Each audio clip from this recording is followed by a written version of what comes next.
So I pulled into a Taco Bell and put myself into a food coma.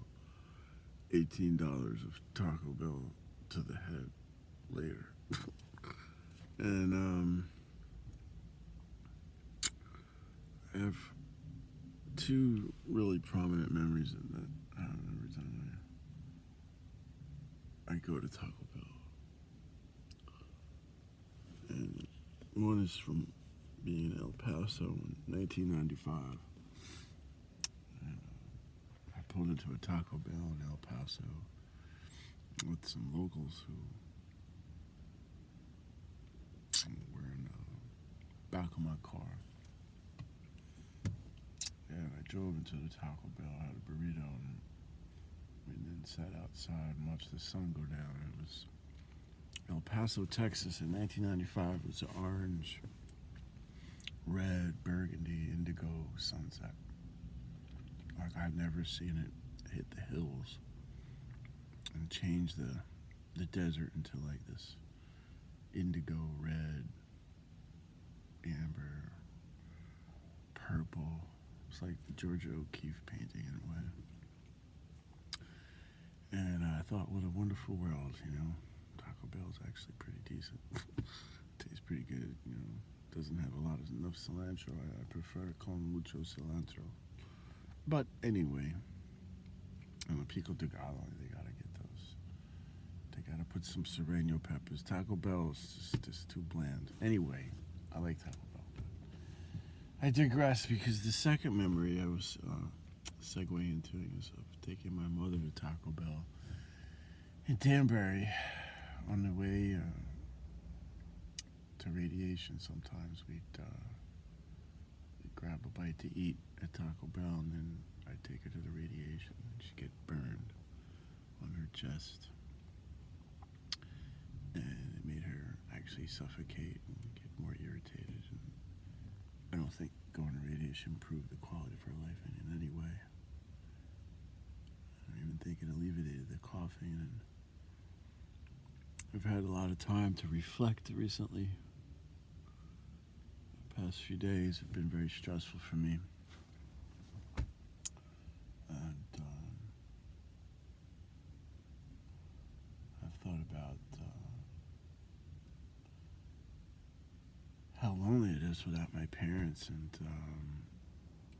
that, you know, it's just kind of unfair that they're not in the world anymore, and there for us to be in that house, sharing it.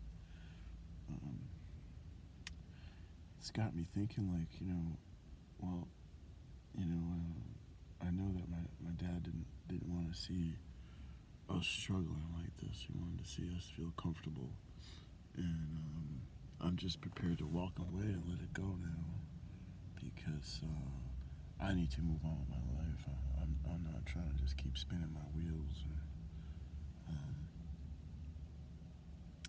I can't keep thinking of the past. I need to move on and just keep thinking about how quick, fast time goes by. You know, this little kid looked at me the other day and was like, excuse me, and took off running. It's so funny just to show me how fast he could run. And let me think, I was that same kid, just like a blink of an eye. It seemed like yesterday.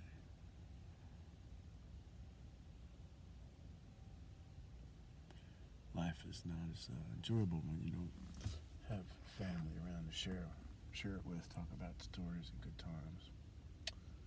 And I'm battling with the pain, and it's almost like I could see my dad saying, I want my studio back. I want to make that big painting with you, Ollie.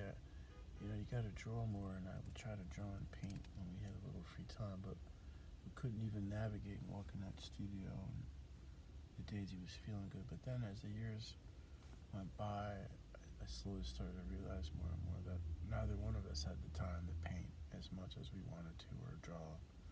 I was going to the hospital, and my dad was always battling something, some kind of ailment, to the point where his eyesight started to go, and it was even kind of hard for him to see what he was drawing.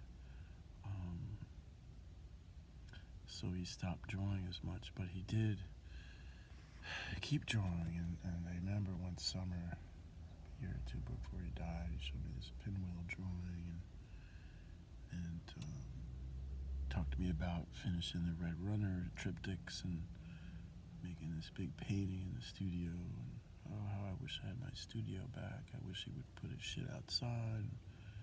It was like, it's like, man, time went by, and like, my mom that managed to squeeze out the art that they did in the time that they had. And so much time now spent just paying bills and running to and from work. And, you know, it's just like, man, where does the time go? You know, it's like, it feels like there's this huge ship of fools, and you know, it's like they're lost at sea, and then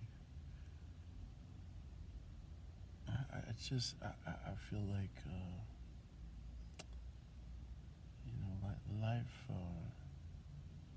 is best spent with the ones that you love, and even though I didn't get to make as much art, my dad, I realized that it was the joy of having someone like him to be able to talk to all the time. It was just, he was like a magical person to talk to. And he taught me so much. He taught me how to see things differently than most people do. And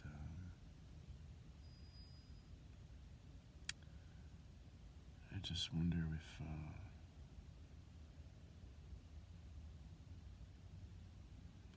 well,